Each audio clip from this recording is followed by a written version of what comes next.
I want to switch this up to another concept that I put out on Twitter. Again, follow me on Twitter, one rental at a time. That is the number one instead of the word because of Twitter's limitation on characters.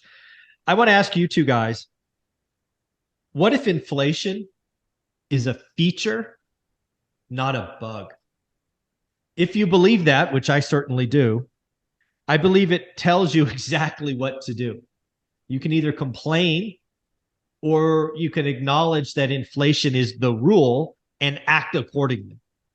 So if I told you that inflation was the rule, not a bug, what would you think? We'll go to Dion first. Well, it's almost like there's a shirt that says I used inflation to get rich. Ask me how. I and that's a concept that's really hard to explain when I'm talking to somebody who doesn't watch my content, doesn't know what we do, says things like, I'm really glad I'm not in your shoes because you have all those rentals and your interest rates have doubled in the last year, right? Like thinking that's how the interest rates work. So I tend to not really talk finances with the people that see the world that way. But inflation makes you rich when you own the thing that appreciates because of inflation. It takes more dollars to buy the asset. There's been a couple of changes from 1971 to 1921.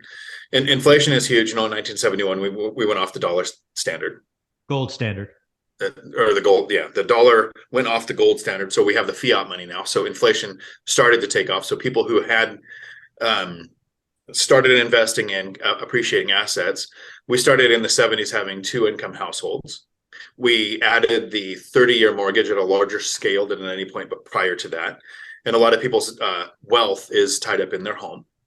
And while we're talking to people who want to invest in rentals, and Michelle Meyer pointed this out the other day, she asked the question, what happens if everybody buys rentals? And I thought, okay, well, yeah, that could be a problem. But if you look at how many people watch our content, we get 2,000 to 10,000 views on a video.